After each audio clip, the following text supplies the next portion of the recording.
여러분, 지난 일주일 동안 정말로 하나님께 주신 말씀을 지키면서 다 지키지는 못했지만 순간순간 예수 그리스도 이름을 부르고 하나님의 이름을 부르면서 승리의 삶을 사셨습니까? 예. 소리가 적어요.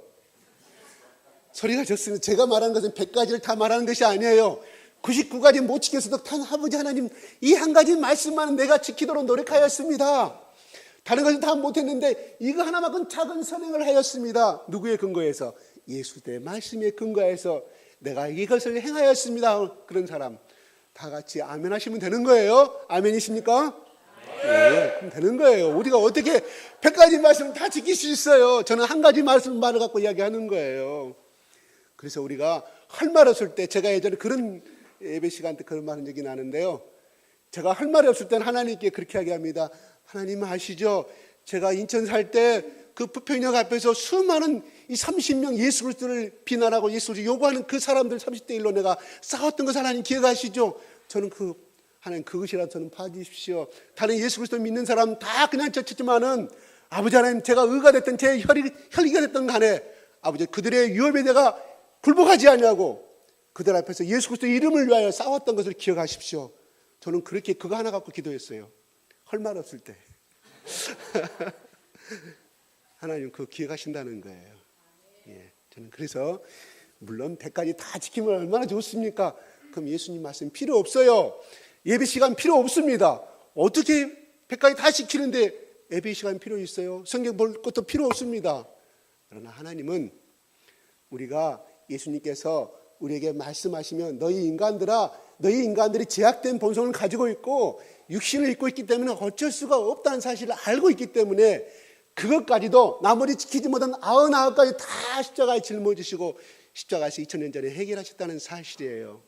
다만 우리가 주님 앞에 나올 때마다 꼭 교회 예배에 나온 시간이 아니더라도 하루의 일과가 끝나고 여러분 집에서 잠자리 들어가는 그 시간에 무릎 꿇고 조용히 묵상하는 가운데 하나님 내가 이거 알면서도 못 지켰습니다. 하나님 난 이렇게 부족한 사람입니다. 완악한 사람입니다. 고백하는 사람에게 예수님께서 은혜를 베풀어 주시고 제사함을 베풀어 주시고 그래 내가 네 마음을 안다. 그래 괜찮아. 그렇지만 네가 죄를 깨닫고 오늘 내 앞에 나와서 고백함으로 말미암아 내가 너 죄를 사해주고 내가 그 마음을 내가 너를 받고 내가 끝까지 너를 얻고 갈 것이라고 고백하는 것입니다. 하나님 기뻐하신다는 사실이에요. 여러분 자식이 정말 믿도록 매를 때릴 만큼 집에 쫓아낼 만큼 믿지만 그 아들이 그 딸이 다가와서 아빠 내가 아까 잘못했어. 오늘 아침에 잘못했을 때 여러분의 마음이 싹 녹아불잖아요. 그때 뭐예요? 끼안아 주잖아요. 내가 너를 사랑한다고. 예수님 마음이 그런 거예요. 아시겠습니까? 예. 오늘 말씀은 예수님이 다 말씀을 하시다가 중간에 이렇게 말합니다. 너희를 친구라 한다고 말합니다. 너희는 내가 명하는 대로 행하면 곧 나의 친구라. 이 말씀을 가지고 같이 한번 나눠보고자 합니다. 신약에서 친구라는 복음서에서 친구라는 말은 누가복음에 또 나와요. 누가복음에 12장 4절인가요? 거기 보면은 내가 내 친구 너에게 말하노니 몸을 죽이고 그 위에는 능히 더 못하는 자들을 두려워하지 말라고 말합니다. 이 말씀은 예수님께서 수만 명이 예수님의 인기가 올라가고 오병이를 가지고 5,000명을 먹이시고 이렇게 인기가 올라가니까 많은 사람들이 모여듭니다. 그래서 12장 누가복음 12장 1절에 수만 명이 모여서 발에 밟힐만큼 그렇게 사람들이 모여들었다고 말합니다. 그 많은 관중들 앞에서 예수님께서 그들 향해서 말씀하는 것이 아니라 예수님의 12제자를 모아놓고 갑자기 내 친구들아 너희들에게 말하노니 이렇게 말씀하는 대목이 누가복음 12장에 기록이 되어 있어요. 왜 갑자기 예수님께서 나는 하나님의 아들이라고 말씀하시면서 인자라고 말씀하시면서 갑자기 내 친구라고 말씀하였을까요? 하는 것입니다. 내 친구. 그러나 오늘 본문 말씀에서 근거를 해야 한다 그러면은 15장 한번 같이 15절 같이 한번 읽어볼까요? 시작.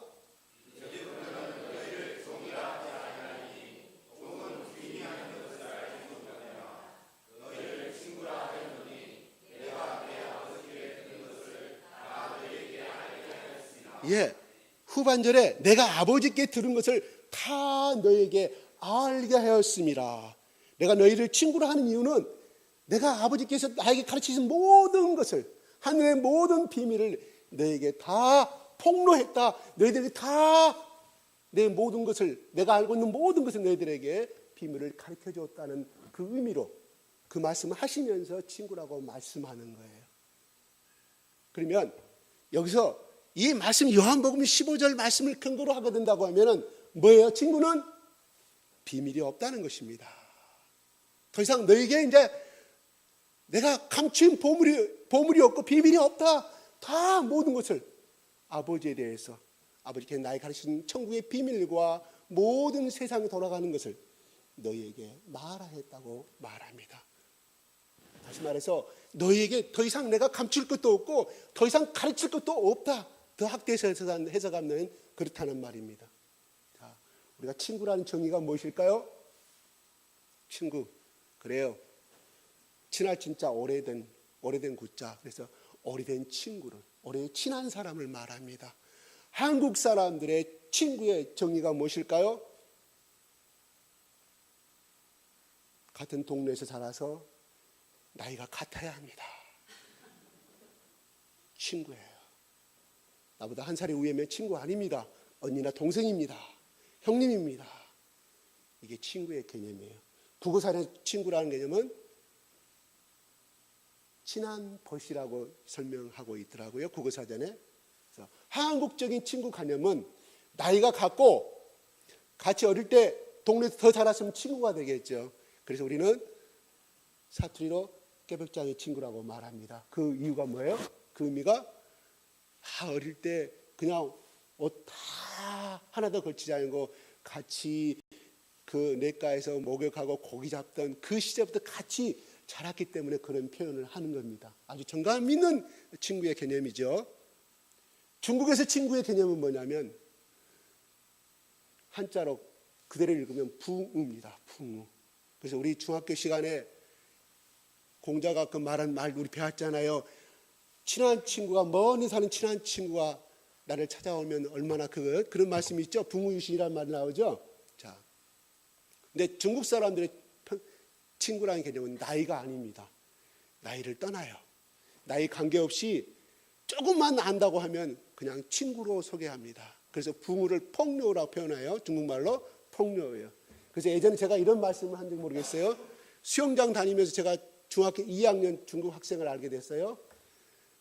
그 아이가 어느 날 수영장에서 만났는데 내 친구가 자기 있다고 소개한다고 그래서 수영하는 도중에 그 친구한테 나를 데리고 가는 거예요. 그걸 보니까 일본 사람인데 나이를 모르고 72세 먹은 일본 사람이에요. 근데 그 중학교 2학년 학생이 나를 그 사람에게 친구로 소개하고 또 그 사람을 나는 친구로 소개를 하는 거예요. 그러니까 세 사람이 친구라는 개념이겠죠. 이 사람이 이 학생 기준으로 보게 되면 72살 먹은 그 노인도 친구고 일본인 사람도 친구고 이제 수영장에 두 번째 아는 사람이에요. 나를 두 번째 만났어요. 친구라는 개념을. 제가 이거 뭘 의미하냐면 뭘 말하냐면 중국 사람의 친구라는 개념은 굉장히 강대합니다. 나이를 초월하고 성별도 초월하고 그냥 알면 무조건 친구라고 그래요. 우리는 친구 말 대신에 어떻게 씁니까? 좀 아는 사람은 지인이라고 표현하지 않습니까? 근데 그 사람들은 그래 안 해요. 대국의 기질이 어떤 그들의 환경이 그런지 그냥 친구라는 개념이 굉장히 포괄적인 없습니다. 그게 또 우리 미국 영화 보면 나오잖아요. 70세 된 할아버지가 20세 된 그 아들뻘 된 애한테 my friend, 내 친구라는 개념입니다. 그래서 우리 한국 사람들이 좁은 땅에서 자랐는가 그럴지는 모르지만 친구라는 개념이 조금 나는 확대됐으면 좋겠어요. 내가 중국 살아보니까 친구 그러면 포용할 수가 있잖아요. 그죠? 그냥 아는 사람하고 친구라는 개념하고는 틀리다 이 말, 사람을 대하는 태도가. 근데 우리 한국은 내 친한 혈연, 내 어떤 가문, 기맥깁시면 기맥깁시, 무슨 파 아니면 배척하는 데. 이건 나는 우리 한국에 이거 말 들으면 이거 유튜브 나가죠. 이거 말 들으면 나를 저 성균관 유교 팟캐스트를 어떻게 할지 모르겠지만 나는 유교가 추구한다고 생각합니다. 좀 친족관념이 유교의 정신 살려야 되는데 이런 어떤 그 너무 좁은 정신의 개념, 유교 개념은 아니죠. 우리 한국에서 내려오는 어떤 보이지 않는 내 친척이 아니면 내 혈연이 아니면 배쳐가는 이 정신은 좀 버려야 되지 않을까. 앞으로 21세기를 살아가는 우리에게서는 이건 버려야 한다고 생각하면, 그러면 보다 더 남의 이익과 남의 어떤 알지 못하는 잘못들을 더 포용하고 끌어안고 갈 수 있는 보다 더 밝은 사회가 되지 않겠느냐 하는 생각을 가져봐요. 중국 사람들이 훨씬 더 커요. 제가 중국을 이렇게 칭찬하는 거 아닙니다. 우리보다 나쁜 돈 많이 있어요. 그러나 내가 본 그 장점은 훨씬 더 포용적이다라는 거예요. 포용적이고 이렇게 끌어안는 거. 그냥 오케이, 그래, 그럴 수 있어. 서로 교통사고 나면 싸우지 않아요. 딱 부딪혔는데요. 어떻게 하는가 봤더니 그냥 기다려요. 전화해요. 보험회사, 경찰 와서 딱 해결해요. 우리 한국 어떻습니까? 이거 막 보지 않습니까? 지금 많이 줄어들었어요. 보험회사 개념을 많이 이용을 하기 때문에. 중국 사람들의 개념은 보다 포용적이고 보다 넓다. 우리 한국 사람들보다는. 그래서 중국의 학생 여기 유학 와가지고 나한테 그래요. 아저씨 왜 한국 사람들은 농구를 하면 대학에서 농구를 하는데 자기 멤버, 자기 클럽, 자기 동호회 사람들만 한다는 거예요. 그래서 끼워달라 하면 안 끼주는, 동호회가 아니고 자기 클럽 멤버가 아니고 자기 선후배 관계가 아니기 때문에. 아저씨 아시잖아요. 중국 사실 때 우리는 어떻게 했는지. 그래요. 그 사람들은 누구나 다 거기서 어린아이도 농구한다고 하면 끼워줘요. 그냥 할아버지 나서 농구한다고 하면 끼워줘. 운동하면 다 받아줍니다.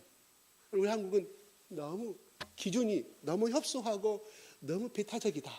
이런 점들을 제가 중국에서 살면서 느낀 점들입니다. 말이 좀 흘러갔습니다. 자, 그럼 친구는 오늘 예수님께서 너희를 종이라 하지 아니하고 친구라고 말을 합니다. 종은 주인의 소유물에 지나지 않는 개념이죠. 그죠? 그 다음에 자유가 없는 존재입니다. 세 번째는 종은 주인의 명령에 아무 이유를 달지 못하는 존재입니다. 또한 그저 복종만 있을 뿐이에요. 억울한 일을 당해도 그 사람은 주인한테 아무런 월급을 주지 않아도 아무런 항변할 수 없는 존재입니다. 주인의 눈밖에 나면 어떻게 돼요? 가차없이 아무리 열심히 24시간 일을 했다 할지라도 그 사람이 그 다음날 조금이라도 1시간이라도 단 몇 분이나 게으름 피운다고 하면 주인 앞에 가차없이 징벌을 당하고 쫓겨남을 당할 것이 주인과 종의 관계라는 사실입니다. 그러나 친구는 우리가 알고 있는 우리 한국적인 개념의 친구는 뭐예요? 서로 아무 꺼리낌 없다는 것이고 자유롭게 대화를 나눌 수 있는 것이고, 또한 친구는 뭐예요? 상하관계가 없는 것이죠. 수평적인 관계를 말씀하는 거죠. 또한 친구는 뭐예요? 서로 위로하고 고민하는 관계입니다. 그래서 서로의 삶에 의견을 나눠주고 서로 충고도 해주고 깊숙이 서로의 삶에 어떻게 보면 깊이 서로 간섭하는 단계라고 볼 수 있겠죠. 또한 친구는 어때요? 내 부모에게 말하지 못한 것도 비밀을 말할 수 있는 관계가 친구 개념 아니겠습니까? 그죠? 그래서 주님이 오늘 말씀에 우리를 더 이상 종의 하나님과의 종의 관계가 아니라 예수님께서 우리를 친구로 대하시겠다고 선포하십니다. 우리가 친구 따라 강남 간다는 말이 있어요. 우리는 예수 따라 어디 가야 돼요? 천국까지 갈 수 있는 우리 모두가 되기를 바랍니다. 친구 따라 강남 가지 말고요. 친구 따라 거기 어떤 서울에 사신 분들은 저기 홍대 앞에 무슨 바 가지 마시고요. 클럽 가지 마시고요. 그게 필수 코스라고 하지 않습니까? 오늘 젊은이들 우리 예수 따라 천국 갑시다. 예수 따라 행복을 잡읍시다. 예수 따라 사랑이 넘치는 가정이 되기를 바랍니다. 예. 친구. 그래, 친구는 좋을 수도 있고 나쁠 수도 있어요. 그래서 그 친구를 보면 유의상종이라고 참새는 참새끼리 모이는 거 봤습니까? 봤죠? 제비가 참새가 올린 거 봤습니까? No. 유의상종입니다. 사람도 마찬가지로 친구를 보면 그 사람의 인간 됨됨이를 안다고 그랬습니다. 그건 어른들이 조상 대대로 나오면서 생긴 철학이고 생긴 이치입니다. 깨달은 이치입니다. 예수님께서 우리를 친구로 삼으신 것은 왜 우리를 친구로 삼으셨을까요? 그것은 명령과 복종의 관계가 아니라 바로 수평 관계를 맺고 싶으신 예수님의 사랑을 나타내주고 있습니다. 주종 관계에서 주인과 종의 관계에서는 복종의 관계지만은 그러나 친구 관계에서 필요한 것은 무엇입니까? 우리 흔히들 말하는 우정과 사랑을 말하죠. 그래서 청소년 시절 때 그 집에 놀러 가서 또 오늘 놀러 가면 바로 그 집 앞에까지 갔다가 또 다시 돌아오고 또 데려다 주고 그런 관계를 막 우리 죽을 때까지 절대 변하지 말고 새끼 손가락 꽁꽁꽁 엠지로 팍 하지만 그것이 오래 갑니까? 절대 안 변하죠. 그래서 우리는 흔히들 청소년 사이에서 우정과 사랑을 많이 주장합니다. 오늘 말씀은 제 아들에게 복종하라고 가르치지 아니하시고 사랑하라고 가르치십니다. 그래서 12장 34절에 지난주에 이렇게 배웠습니다. 새 계명을 너희에게 주노니 서로 사랑하라. 내가 너희를 사랑한 것 같이 너희도 서로 사랑하라고 말씀하고 있다는 것입니다. 우리가 서로 예수 그리스도 안에서 서로 사랑한다는 것은 무엇을 의미합니까? 그 사람은 예수와 친구의 관계를 이루고 있다고 설명해 볼 수 있기도 합니다. 예수께서는 자기 목숨을 버리시면서까지 우리를 사랑하심으로 우리를 친구로 삼으셨다는 것을 우리는 확실한 증거로 바로 십자가의 사랑을 말씀해 주고 있습니다. 오늘 예수께서 말씀하신 이 시간은 바로 몇 시간 후면 잡혀가서 바로 그 다음날 아침에 내리면 십자가에 죽어야 될 예수 그리스도의 모습을 생각하면서 이 말씀을 들으시기 바랍니다. 15장 12절 14절까지 한번 읽어볼까요? 12장 오늘 본문 말씀 읽은 거 12절부터 14절까지 시작.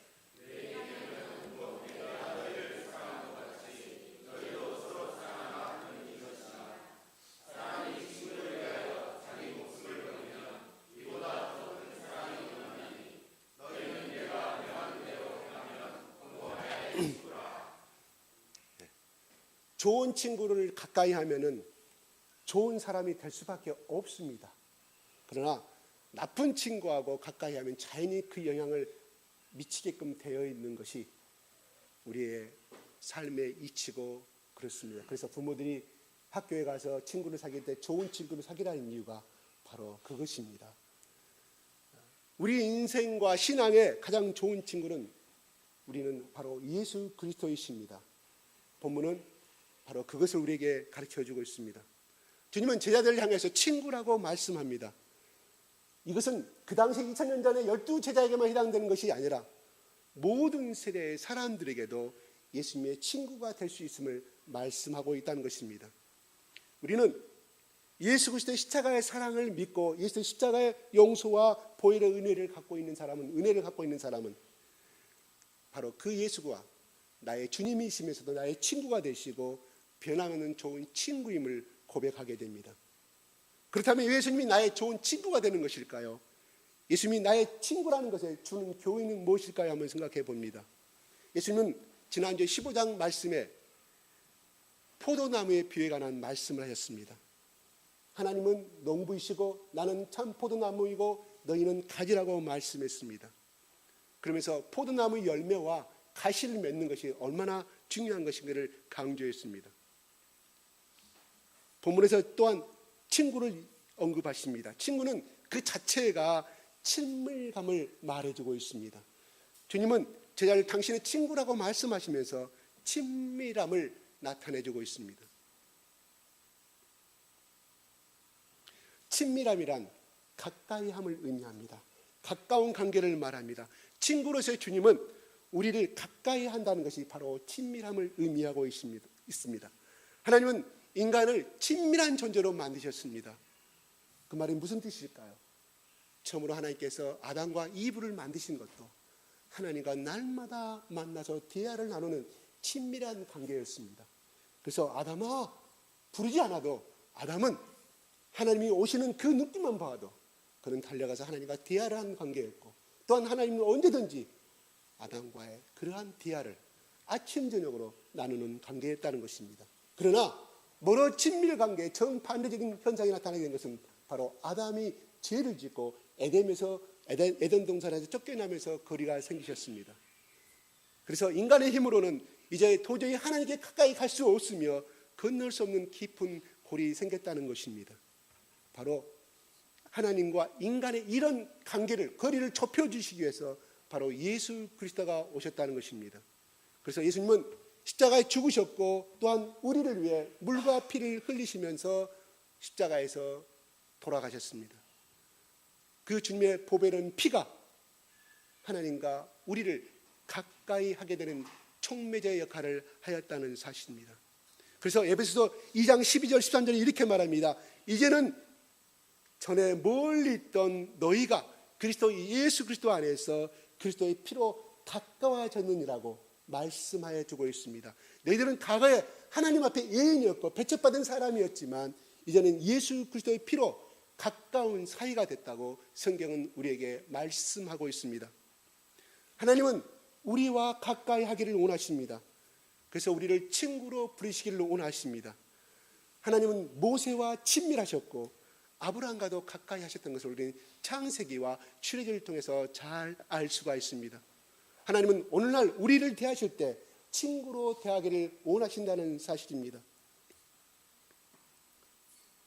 우리가 친밀하게 사랑과 친밀한 관계를 유지하기 위해서 또 딸과 엄마와 관계가 더욱 친밀하다는 것은 끊임없이 딸과 엄마는 저잘거리고 끊임없이 오늘 학교에서 있었던 이야기를 돌아와서 이야기해 줌으로 말미암아 어머니는 과거에 자기가 학창시절 때 어떻게 했던 것을 또 이야기하면서 또 경험하면 알게 되기 때문에 수많은 대화를 통해서 점점 아버지와 딸보다는 엄마와 딸의 관계는 밀접하게 가까워진 것을 볼 수가 있습니다. 그래서 시집간 딸이 아기 낳고 난 다음에는 그 친정 엄마와 딸은 같이 늙어간다는 말이 우리 한국 사회에 있지 않습니까?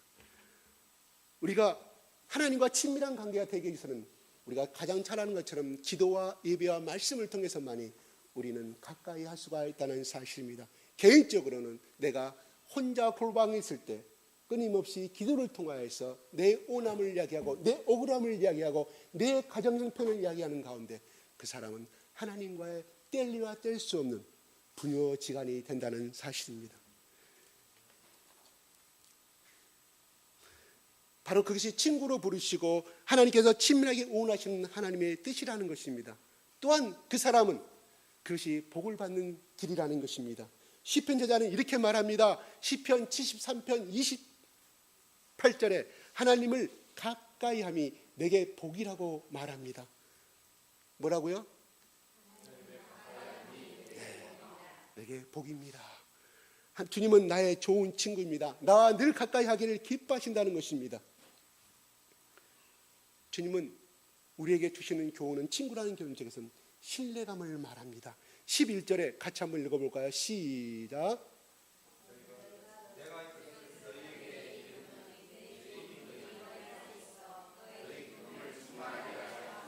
다시 한번 읽어볼까요? 시작.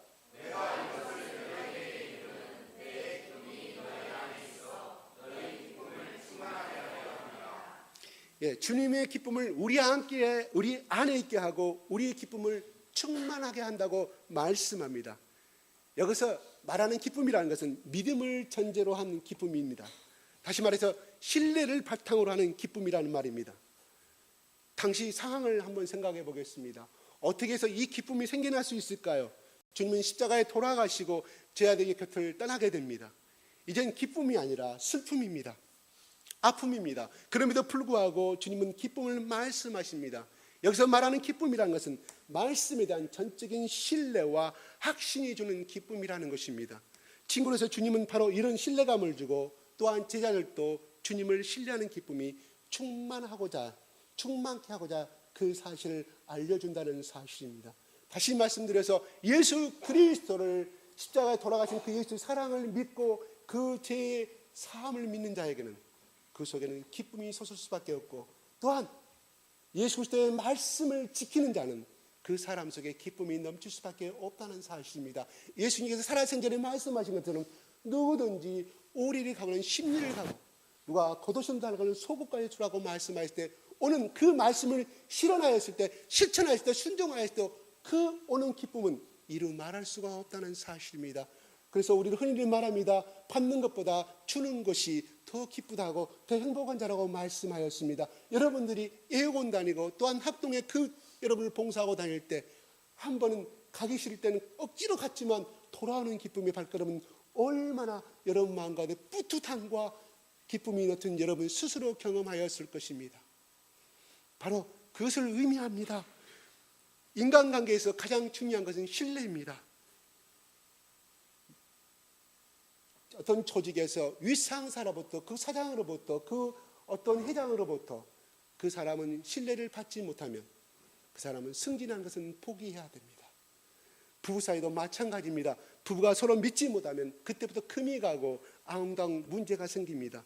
서로를 믿고 신뢰 속에서 행복한 가정은 반드시 만들어지지만 우리는 예수 그리스도를 통하지 않고서도 우리는 상식적으로 알고 있는 사실 아닙니까?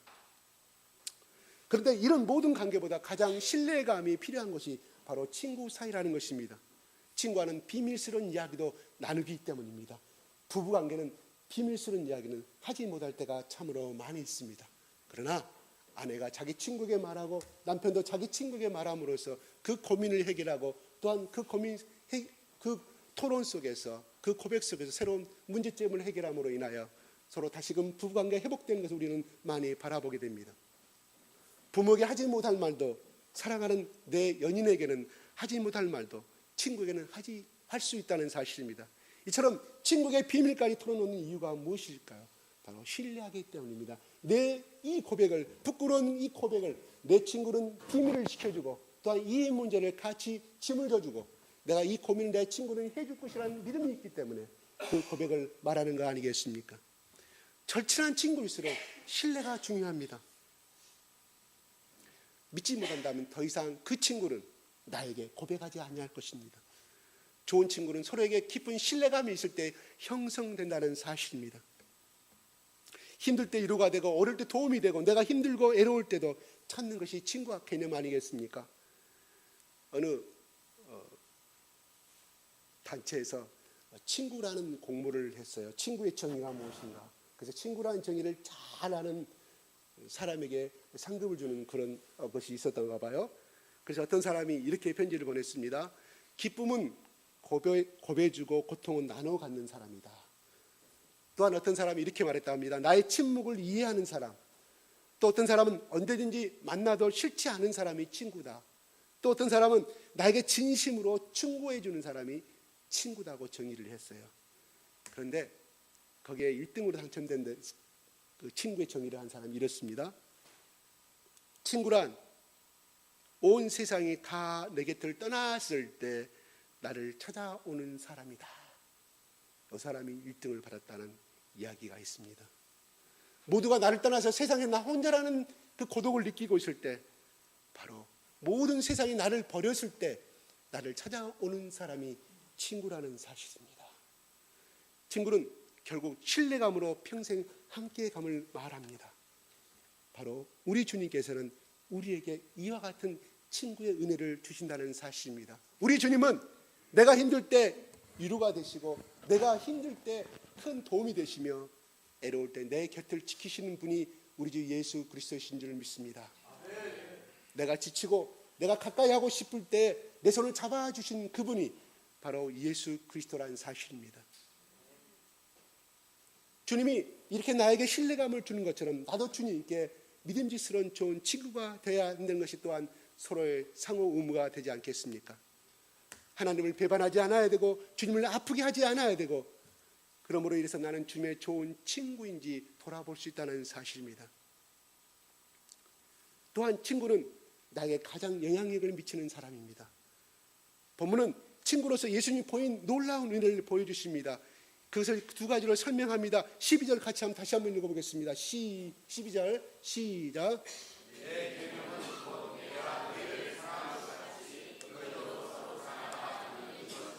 예, 13절 시작.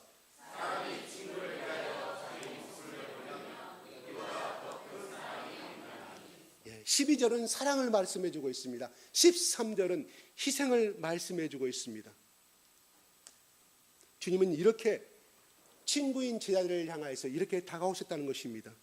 예수님의 그런 희생과 사랑은 제자들만이 아니라 당신 모든 믿는 자에게도 미쳤고 그것도 오늘날에도 미치고 있다는 사실입니다.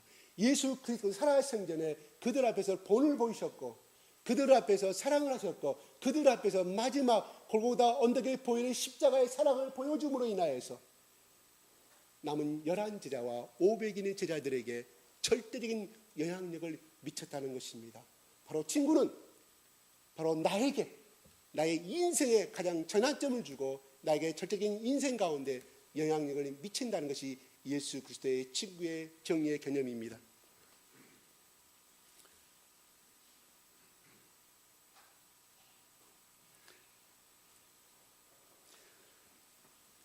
그 예수 그리스도의 일방적인 그 사랑, 골고다 언덕의 십자가의 은혜와 사랑은 일방적으로 나에게 강권적으로 역사하였고 나에게 영향력을 미쳤습니다. 내가 원해서 내가 예수 그리스도를 선택하신 것이 아니라 오늘 본문 말씀처럼 너희가 나를 선택한 것이 아니라 바로 하나님의 아들 나 예수 그리스도가 너희를 선택하였다고 말씀해주고 있다는 것이 바로 과거에 내가 어찌됐든 과거에 어떠한 사람이 됐든 간에 하나님은 나를 보지 아니고 추한 그대로 부족한 그대로 바보인 그대로 남들보다 책도 못 읽어서 남들보다 똑똑하지 못합니다. 남들보다 스펙은 얕습니다.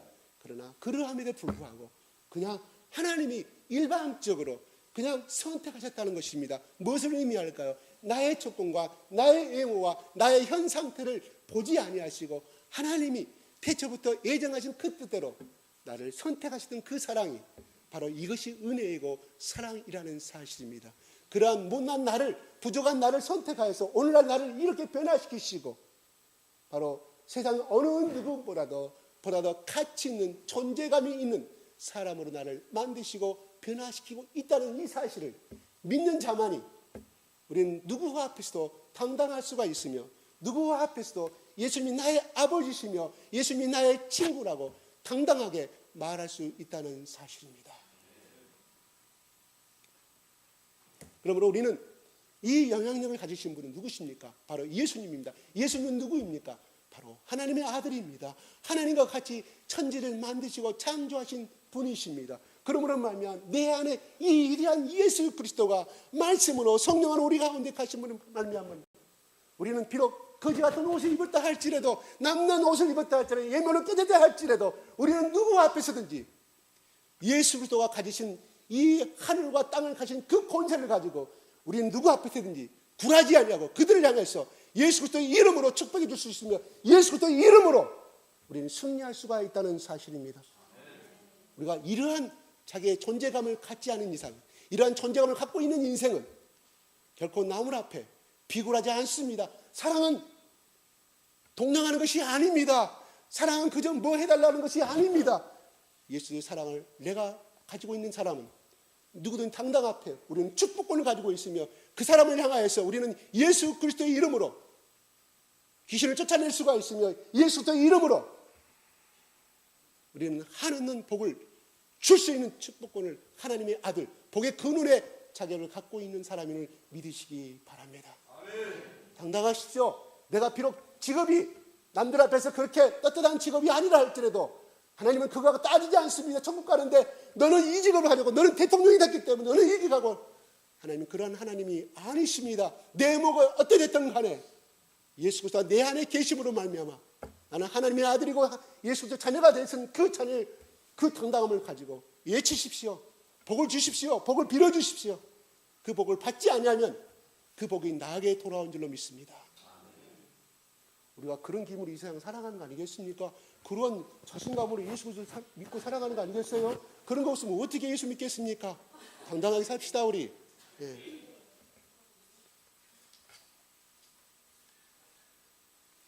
내가 어떤 사람입니까?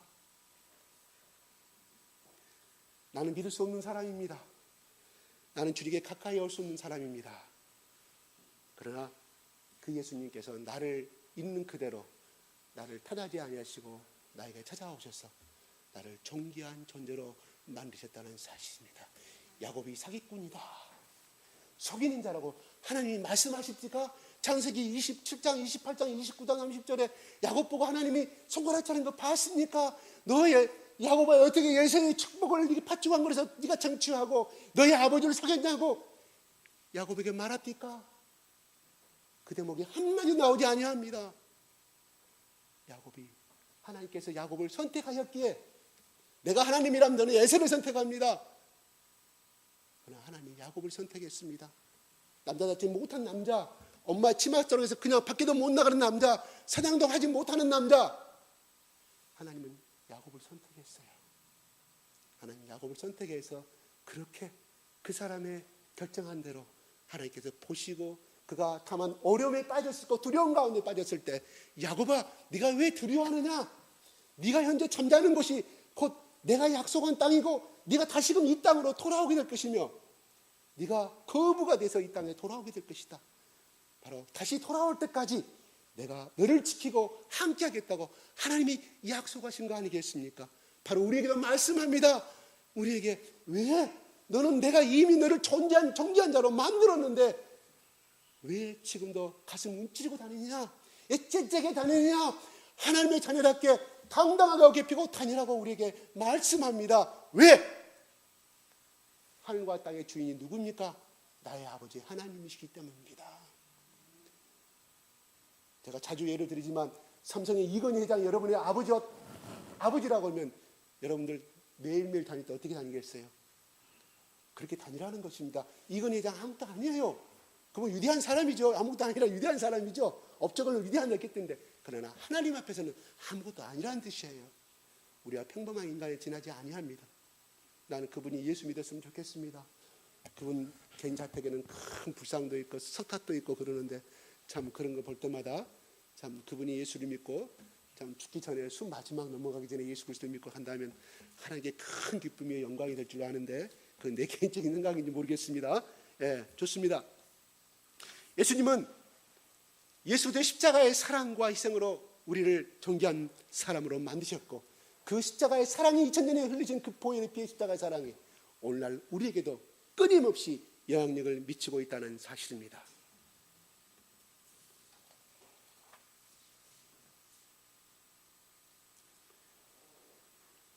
그 나를 향한 주님의 사랑과 또한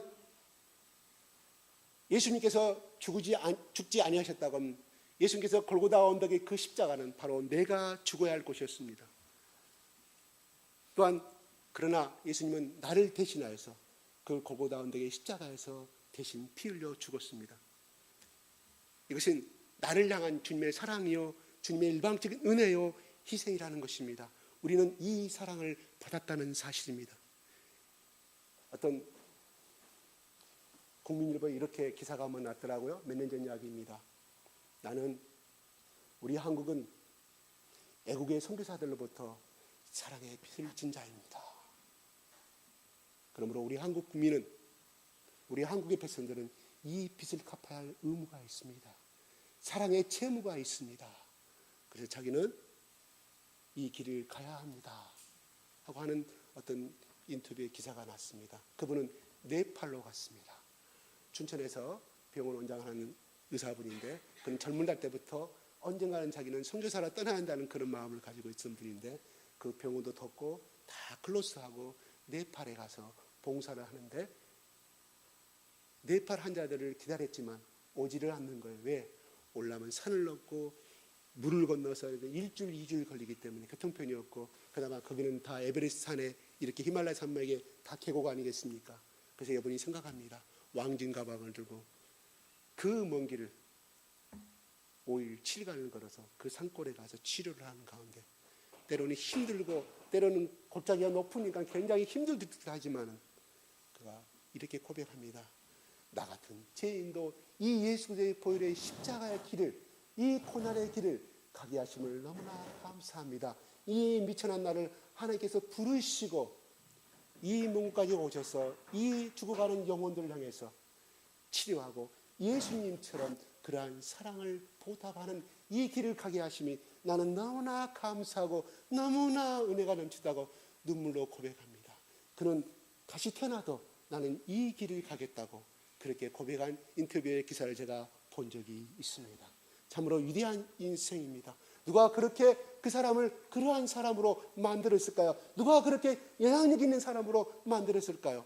바로 그 속에 예수의 골고다 언덕의 십자가의 그 사랑이 그 보혈의 피가 넘침으로 말미암아 그 사람 속에 그렇게 하지 않으면 안 되게끔 우리 성령께서 그에게 감동 감화시켜서 그 사람의 심령, 그 사람의 생명의 주인 되신 그 예수님께서 그러한 인생으로 가게 만드시고 그 감동을 주게 만드신 그 하나님, 자기는 다시 태어나도 이 길을 가겠다고 그렇게 고백한 제목을 저는 기억합니다. 이제 주님은 이런 나를 친구로 부르시면서 나도 주님의 친구로서의 영향력이 있는 사람이 될 것을 요구하신다는 것입니다.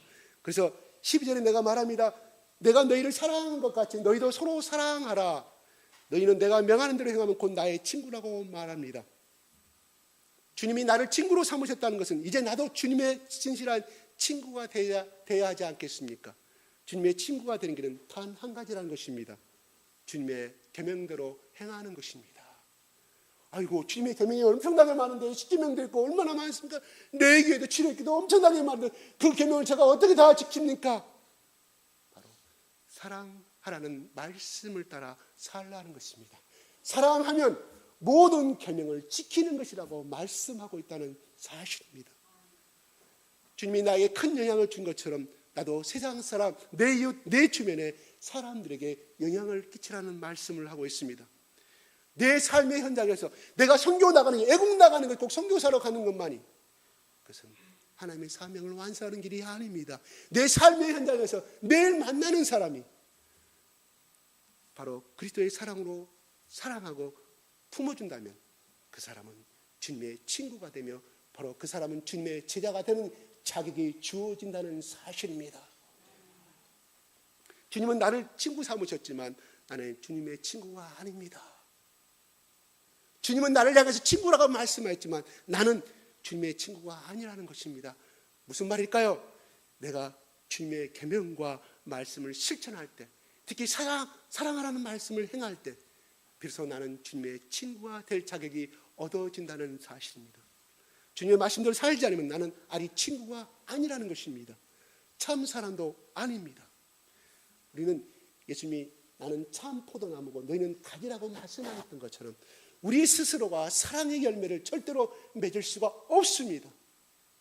그 의와 자기의 의를 통해서 사랑을 맺은다고 가정하였을 때 그것은 헛된 것이고 작은 소자에게도 예수 그리스도의 사랑으로 이름으로 하지 않은 것은 상급이 되지 아니하는 것입니다. 오직 예수 그리스도의 사랑으로 하였을 때만이 작은 소자, 그 어린아이를 말하지만 그것은 글자 그대로 따지면 소자 그 어린아이를 말하지만 그는 더 깊은 의미로 나온 뜻은 뭐냐면 보잘것없는 사람, 다른 사람들이 다 손가락질하는 사람, 다른 사람들이 사랑받을 수 없는 사람을 향하여서 예수 그리스도의 사랑으로 대접하는 사람만이 그것은 하늘의 상급이 된다는 사실입니다.